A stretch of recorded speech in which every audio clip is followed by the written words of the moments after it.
Selamat malam saudara-saudara dikasih Tuhan. Bersama-sama pada hari ini kita akan mempersiapkan diri memasuki atau menyambut Jumat Agung. Dan kita bersama-sama akan merayakannya dengan perjamuan kudus. Nah, karena itu sebelum bersama-sama kita masuk dalam perjamuan kudus, mari kita akan mempersiapkan diri dalam pendadaran pada malam hari ini. Baik, karena itu mari bersama-sama kita mempersiapkan diri dan kita akan berdoa kepada Tuhan, mohon pimpinan Roh Kudus. Mari kita berdoa. Bapa kami yang ada di surga, kami datang menghampiri tahta-Mu yang kudus menaikkan syukur. Karena Engkau Allah yang baik, Allah yang mengasihi kami. Saat ini kami datang memenuhi panggilan-Mu untuk mempersiapkan diri di dalam pendadaran untuk memasuki perjamuan kudus Jumat Agung. Karena itu ya Tuhan, kiranya Engkau berkenan mengurapi kami dengan Roh-Mu yang kudus, supaya kami boleh mengerti firman Tuhan dan mengingatkan kami dan menolong kami untuk menghayati tentang kematian Tuhan yang menyelamatkan. Terima kasih Bapa, kiranya oleh firman Tuhan kami dilayakkan untuk masuk dalam perjamuan kudus Jumat Agung, sehingga melalui perjamuan kudus yang akan kami selenggarakan bersama, kami ikuti bersama, sungguh-sungguh menguatkan, meneguhkan iman kami, dan memberikan kami semangat untuk melanjutkan kehidupan ini bersama Tuhan. Hamba-Mu sendiri Tuhan penuhi dengan hikmat dan kuasa dari surga, dan Tuhan berkenan menyucikan dan menguduskan, dan dilayakkan untuk menyampaikan firman-Mu dalam kebenaran. Di dalam nama Tuhan Yesus, doa ini kami mohon kepada Bapa di surga. Amin. Nah, saudara yang dikasih Tuhan, untuk firman Tuhan pada malam hari ini, kita akan mengambil dari Injil Lukas pasalnya yang ke-23, ayatnya 33 sampai 43. Injil Lukas pasal 23, ayat 33 sampai 43. Saya akan membacakan bagi saudara semua. Demikian firman Tuhan. Ketika mereka sampai di tempat yang bernama Tengkorak, mereka menyalibkan Yesus di situ dan juga kedua orang penjahat itu, yang seorang di sebelah kanannya dan yang lain di sebelah kirinya. Yesus berkata, "Ya Bapa, ampunilah mereka, sebab mereka tidak tahu apa yang mereka perbuat." Dan mereka membuang undi untuk membagi pakaiannya. Orang banyak berdiri di situ dan melihat semuanya. Pemimpin-pemimpin mengejek dia, katanya, "Orang lain ia selamatkan, biarlah sekarang ia menyelamatkan dirinya sendiri, jika ia adalah Mesias, orang yang dipilih Allah." Juga prajurit-prajurit mengolok-olokkan dia. Mereka mengunjukkan anggur asam kepadanya dan berkata, "Jika engkau adalah raja orang Yahudi, selamatkanlah dirimu." Ada juga tulisan di atas kepalanya, "Inilah raja orang Yahudi." Seorang dari penjahat yang digantung itu menghujat dia, katanya, "Bukankah engkau adalah Kristus? Selamatkanlah dirimu dan kami." Tetapi yang seorang menegur dia, katanya, "Tidakkah engkau takut jika tidak kepada Allah, sedang engkau menerima hukuman yang sama? Kita memang selayaknya dihukum, sebab kita menerima balasan yang setimpal dengan perbuatan kita. Tetapi orang ini tidak berbuat sesuatu yang salah." Lalu ia berkata, "Yesus, ingatlah akan aku apabila engkau datang sebagai raja." Kata Yesus kepadanya, "Aku berkata kepadamu, sesungguhnya hari ini juga engkau akan ada bersama-sama dengan aku di dalam Firdaus." Demikian firman Tuhan. Yang berbahagia mereka yang mendengar dan memeliharanya. Amin. Saudara-saudara yang dikasihi Tuhan, bersama-sama kita sedang menyambut hari raya Jumat Agung. Dan kita bersama-sama akan merayakannya dengan mengadakan perjamuan kudus. Sakramen perjamuan akan kita selenggarakan bersama dalam rangka merayakan hari raya Jumat Agung. Kita tahu bahwa Jumat Agung kita diajak untuk mengingat kembali tentang kematian Tuhan Yesus.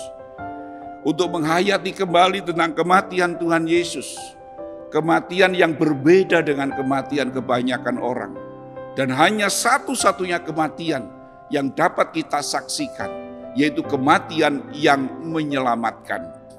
Nah, karena itu perlu kita akan merenungkan tentang anugerah penyelamatan Allah melalui kematian Tuhan Yesus. Saudara yang dikasihi Tuhan, kematian bagi sebagian orang, sebagian manusia, itu suatu yang sangat menyedihkan. Kematian bagi sebagian orang juga tidak hanya sekedar menyedihkan, tetapi menakutkan dan bahkan mengerikan. Bagaimana dengan kita orang percaya? Apakah kematian juga merupakan suatu yang menyedihkan bagi kita? Apakah kematian bagi orang percaya itu suatu yang menakutkan atau mengerikan? Nah, karena itu mari bersama-sama kita kembali mengingat dan menghayati tentang kematian Kristus. Kematian yang menyelamatkan bagi mereka yang percaya. Kematian Kristus adalah kematian yang menyelamatkan bagi mereka yang percaya. Saudara yang dikasihi Tuhan, kalau kita berbicara tentang kematian, mari kita renungkan bersama sebenarnya apa sih yang menjadi masalah utama manusia.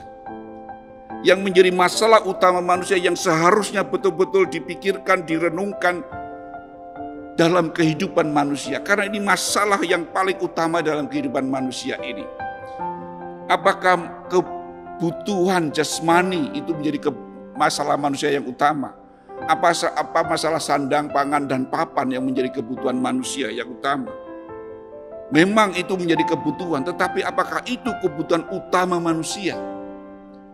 Kesehatan mungkin, apakah kesehatan itu juga merupakan kebutuhan manusia? Oh iya, tetapi apakah itu merupakan kebutuhan yang utama bagi manusia? Harga diri, oh iya, siapa yang tidak butuh harga diri, ingin dihargai, keberadaannya diakui. Tetapi apakah itu menjadi kebutuhan yang utama? Saudara dikasih Tuhan, semuanya itu pada akhirnya tidak ada artinya. Segala kekayaan yang dimiliki, kesehatan, harga diri, semua itu pada akhirnya tidak ada artinya. Nah, karena itu apa yang menjadi masalah utama manusia yang harus diperhatikan? Yaitu masalah dosa. Dosa menjadi masalah utama manusia. Kenapa? Karena dosa adalah sumber masalah. Dosa adalah sumber masalah dari segala masalah. Dosa membuat manusia kehilangan semuanya. Kehilangan semuanya, saudara. Apapun yang dimiliki manusia ternyata itu menjadi sia-sia. Tidak ada artinya karena dosa. Dan dosa itu juga membuat manusia hidup dalam penderitaan. Tidak ada manusia yang bahagia karena hidup dalam dosa. Tidak ada manusia yang bahagia karena dosa. Tetapi justru karena dosa manusia hidup dalam penderitaan. Dan yang paling menakutkan dan mengerikan, dosa itu membawa kepada kematian kekal. Saudara, itulah manusia. Itulah masalah utama manusia, dosa. Karena dosa akan membawanya kepada kematian kekal. Dunia dengan segala isinya tidak bisa menggantikan ini. Tidak bisa membeli ini. Bahkan manusia juga tidak bisa membebaskan diri dari namanya dosa. Kenapa? Karena Roma pasal 6 ayat 23 mengatakan upah dosa adalah maut. Upah dosa adalah maut. Nah, saudara, dosa adalah masalah utama manusia. Sebelum masalah ini diselesaikan, sebelum masalah dosa bisa diselesaikan oleh manusia, maka semuanya tidak ada artinya. Maka semuanya menjadi sia-sia. Yang kedua yang perlu kita hayati, saudara, berkaitan dengan kematian Kristus yang menyelamatkan itu. Dosa itu membuat manusia terpisah dari Allah. Dosa itu membuat manusia masuk kepada kematian kekal. Manusia berusaha menghindari yang namanya kematian. Tetapi manusia tidak bisa menolak yang namanya kematian. Maka dengan demikian kematian menjadi sesuatu yang menakutkan bagi para pendosa. Kematian menjadi sesuatu yang mengerikan, menyedihkan bagi setiap pendosa. Kenapa? Karena kematian bagi para pendosa, mereka ditunggu dengan yang namanya penghakiman. Maka kita bisa paham kenapa manusia takut mati. Kenapa manusia berusaha menghindari kematian? Kenapa manusia tidak siap menghadapi kematian? Kenapa manusia begitu ngeri menghadapi kematian? Karena kematian manusia pendosa akan ditunggu yang namanya penghakiman. Ibrani pasalnya yang ke-9 ayat 27 mengatakan bahwa manusia hidup di dunia sekali, mati dan setelah itu akan dihakimi. Jadi manusia itu hidup dan mati sekali, setelah itu masuk pada penghakiman. Dan itu yang membuat manusia ngeri, takut. Kenapa? Karena manusia menyadari ada dosa di dalam dirinya. Dunia tidak bisa membelinya. Dan manusia tidak bisa membebaskan diri dari namanya dosa. Itulah kematian yang mengerikan. Itulah kematian yang sangat-sangat menakutkan bagi manusia. Karena kematian membuat manusia terpisah dari Allah untuk selama-lamanya. Nah saudara dikasih Tuhan, tetapi puji Tuhan, kita perlu bersyukur, kita kembali diingatkan tentang Jumat Agung, kematian Kristus. Bagaimana dengan kematian Kristus? Di Golgota saudara, di dalam bacaan kita, bagaimana Tuhan Yesus disalibkan bersama dengan 2 orang penjahat. Di situ ada 3 orang yang disalib. 2 orang penjahat dan Tuhan Yesus. Dan ketiga-tiganya akhirnya mati. Dan ternyata kematian ketiga-tiganya itu kematian yang berbeda, yang tidak sama. Di Golgota itu ada 3 jenis kematian. 3 jenis kematian. Nah saudara dikasih Tuhan, di dalam bacaan kita menunjukkan ketika Tuhan Yesus disalib, di antara 2 penjahat itu, di akhir-akhir waktu yang sangat kritis, ketika maut mau datang, ketika kematian mau datang, waktu yang sangat singkat itu, terjadi peristiwa yang begitu luar biasa, yang membuka mata dunia, yang membuka mata kita semua, yaitu kematian ketiga orang ini, 2 penjahat dan kematian Kristus. Nah saudara, kematian yang pertama, salah satu penjahat itu tahu siapa itu Yesus dan dia disalibkan. Dan ternyata penjahat ini adalah penjahat yang luar biasa jahatnya. Katakanlah kejahatannya itu sudah sundul langit dan tidak mungkin bisa diampuni lagi. Karena itu penjahat yang seperti ini, dosanya, kejahatannya yang sudah begitu besar, satu-satunya jalan adalah dihukum mati, yaitu dengan disalib. Jadi orang yang disalib itu dinyatakan sebagai penjahat besar, orang yang terkutuk. Kita bisa tahu saudara, penjahat yang disalib ini adalah penjahat yang begitu jahat, hidup di dalam dosa. Dan apa yang dilakukan menjelang kematiannya? Dia memandang Yesus dan dia berkata, dan perkataan ini bukan permohonan tetapi ejekan, penghinaan kepada Yesus. Katanya engkau Allah yang bisa menyelamatkan. Selamatkanlah dirimu dan selamatkanlah kami. Ini bukan permohonan tetapi sebetulnya ini adalah ejekan. Melehke orang Jawa. Katanya engkau Mesias, katanya engkau anak Allah. Sekarang coba selamatkanlah dirimu dan selamatkanlah kami.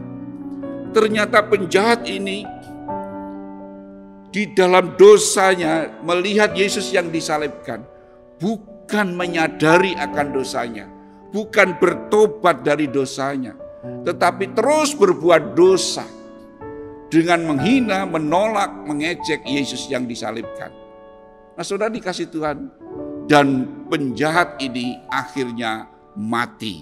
Dan itulah kematian yang paling mengerikan, kematian yang sia-sia, yaitu mati di dalam dosa. Penjahat ini mati di dalam dosa. Dia tidak bisa menyelesaikan dosanya dan tidak berhenti berbuat dosa. dan bahkan menolak Yesus, mengejek Yesus. Dan akhirnya dia mati, dan inilah kematian yang paling mengerikan, mati di dalam dosa. Kematian yang kedua, saudara, di Bukit Golgota. Sementara penjahat yang satunya mendengar temannya menghina Yesus, mengejek Yesus, penjahat ini mengingatkan temannya, "Hei saudara, apa kamu tidak takut juga kepada Allah? Orang ini tidak seperti kita. Kalau kita memang pantas untuk mati karena dosa-dosa kita, karena kejahatan kita, kita pantas mati. Tetapi orang ini tidak pantas untuk mati, tidak pantas untuk disalib karena dia tidak melakukan dosa seperti kita." Hati-hati kalau bicara. Nah, artinya penjahat yang satu ini menyadari, dia sadar bahwa aku orang berdosa dan pantas mati disalib. Tetapi Yesus ini adalah berbeda. Yesus tidak sama dengan kebanyakan orang. Yesus disalibkan bukan karena melakukan kesalahan. Maka penjahat yang satu ini sadar betul, sadar bahwa dirinya orang berdosa dan pantas untuk mati disalib. Setelah itu dia melihat Yesus, memandang Yesus, dia katakan, "Yesus, jika engkau datang sebagai Raja, ingat aku ya, ingatlah akan aku." Saudara yang dikasihi Tuhan, ini sesuatu yang luar biasa yang ditunjukkan kepada kita di atas Bukit Golgota. Di masa-masa kritis menjelang kematiannya, penjahat ini menyadari dosanya dan melihat Yesus dan datang kepada Tuhan Yesus. Dia hanya memohon, "Jikalau engkau nanti datang sebagai Raja, ingat aku ya." Dia tidak berani mengatakan, "Selamatkanlah aku." Kenapa? Karena penjahat ini sadar betul bahwa dia orang berdosa, dia tidak pantas untuk diselamatkan. Pantasnya adalah mati, disalibkan. Maka dia hanya berkata kepada Yesus, "Ingat aku ya." Ini merupakan sebuah kesadaran dan kerendahan hati yang begitu dalam dari seorang penjahat. Dari seorang manusia yang menyadari dosanya dan kesalahannya. Sungguh luar biasa. Berbeda dengan kematian yang pertama. Kematian di dalam dosa. Dan banyak orang mati di dalam dosanya. Karena dia belum bisa menyelesaikan masalah dosanya. Itulah kematian yang mengerikan. Tetapi yang terjadi dengan penjahat yang kedua. Akhirnya ketika dia berkata kepada Tuhan Yesus, "Yesus, kalau engkau datang sebagai Raja, ingat aku ya." Setelah itu apa yang terjadi? Yesus berkata, "Hari ini juga engkau bersama-sama dengan aku di dalam Firdaus." Dan penjahat ini mati. Tetapi kematian penjahat yang kedua berbeda dengan kematian penjahat yang pertama. Kematian penjahat yang kedua adalah mati di dalam Tuhan. Inilah kematian yang paling indah. Kematian yang luar biasa. Kematian yang sungguh-sungguh diharapkan. Mati di dalam Tuhan, bukan mati di dalam dosa. Bagaimana dengan Yesus? Yesus pun akhirnya juga mati. Tetapi kematian Tuhan Yesus adalah kematian yang menyelamatkan. Kematian yang menyelamatkan setiap orang yang percaya. Ketika penjahat yang menyadari dosanya dan melihat Yesus dan berharap kepada Yesus, Yesus katakan, "Hari ini juga engkau bersama-sama dengan aku di Firdaus." Saudara, justru di kayu salib, di Bukit Golgota, dunia memandang itulah kekalahan. Orang-orang Yahudi merasa puas. Para pejabat merasa sudah selesai. Tidak, saudara. Justru salib menunjukkan kuasa Tuhan yang begitu luar biasa. Justru di salib itu Tuhan Yesus menunjukkan kuasanya, jati dirinya. Hari ini juga engkau bersama dengan aku di Firdaus. Siapa yang bisa membawa orang masuk dalam surga?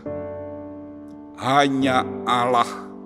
Dan Yesus berkata, hari ini juga engkau bersama dengan aku ke dalam Firdaus.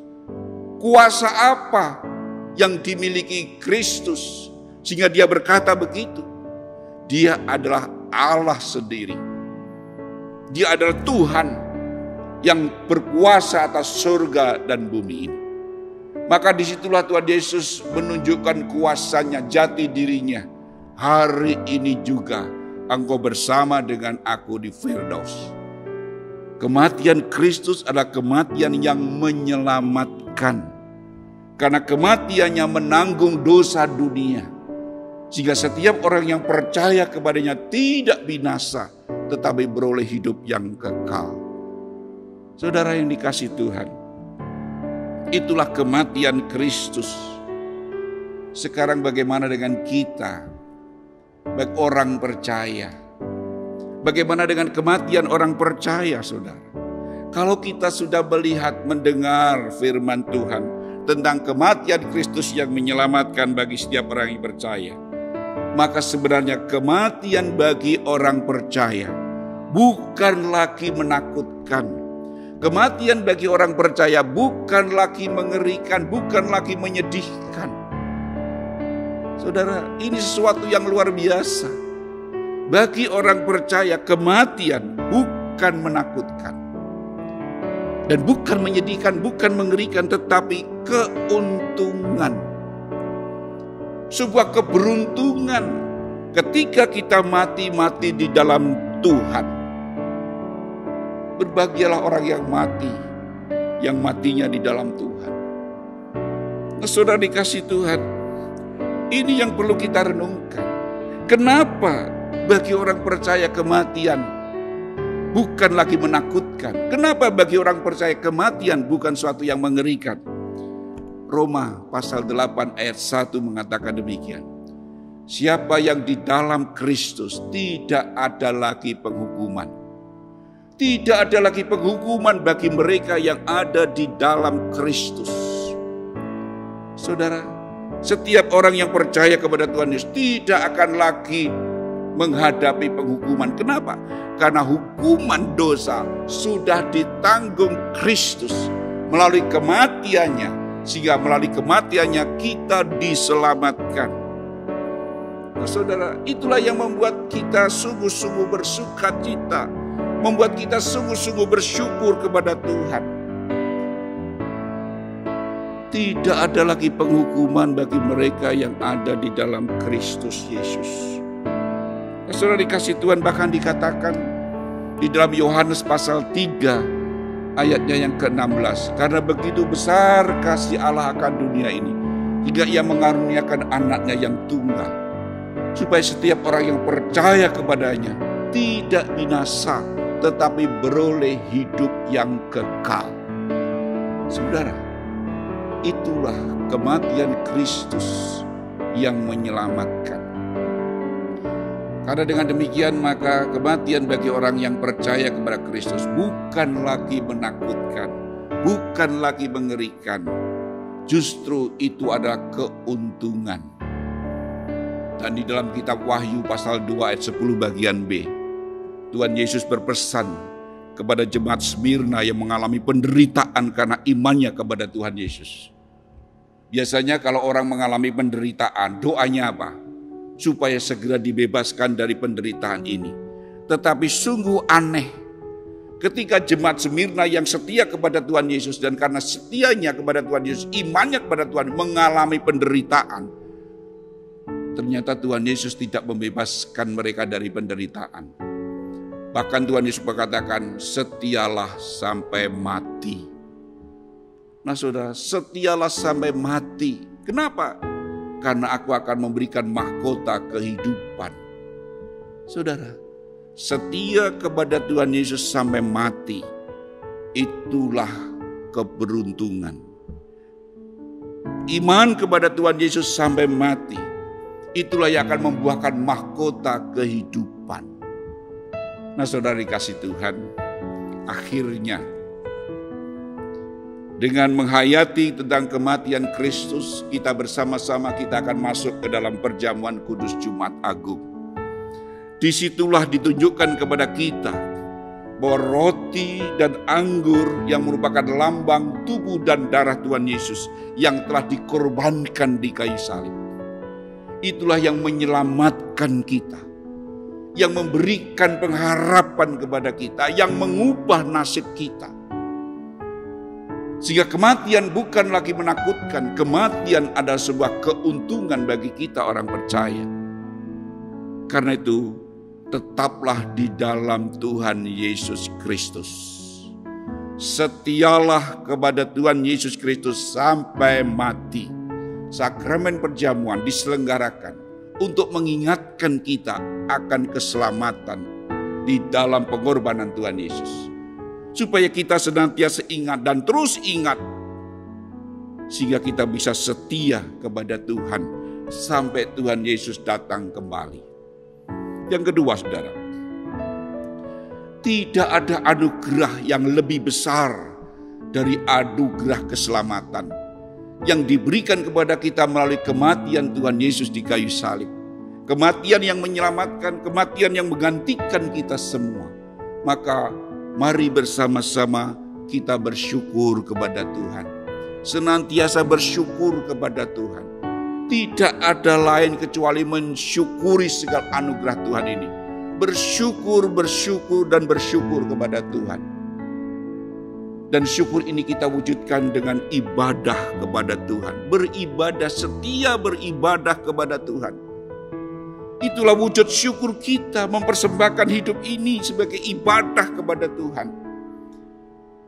Dan karena itu marilah kita mempersembahkan hidup ini yang telah dikaruniakan Tuhan ini, yang adalah karunia Tuhan ini, kita kembalikan untuk melayani Tuhan. Jumat Agung mengingatkan kepada kita tentang anugerah keselamatan yang begitu besar melalui kematian Tuhan Yesus. Mari bersama-sama kita naikkan syukur kita dengan setia beribadah kepada Tuhan dan melayani Tuhan dengan penuh syukur, dengan penuh sukacita. Kiranya firman Tuhan ini mempersiapkan diri kita semua untuk masuk di dalam meja perjamuan yang disediakan bagi kita, perjamuan kudus Jumat Agung. Mari kita masuk memenuhi panggilan dan undangan Tuhan dengan hati yang dipenuhi syukur atas anugerahnya. Dan mari kita wujudkan syukur kita ini dengan setia beribadah kepadanya dan melayani Tuhan sampai Tuhan Yesus datang kembali. Tuhan memberkati kita semua. Amin. Mari kita berdoa. Bapa kami yang ada di surga, kami sungguh bersyukur karena Engkau hadir bersama kami melalui firman Tuhan yang mengingatkan kami bahwa kematian-Mu di kayu salib adalah kematian yang menyelamatkan bagi setiap orang yang percaya. Betapa beruntungnya kami yang percaya kepada-Mu. Karena kematian bukan lagi mengerikan, kematian bukan lagi yang menakutkan, tetapi kematian bagi kami orang percaya adalah keuntungan. Karena kematian bagi kami, kematian di dalam Tuhan membawa kami untuk hidup bersama Tuhan di surga. Terpujilah Engkau ya Allah kekal sampai selamanya. Terima kasih Bapa, karena itu mampukan kami untuk tetap setia hidup di dalam Tuhan Yesus. Setia mengikutinya, bersama-sama mengikuti Tuhan Yesus sebagai Gembala Agung kami.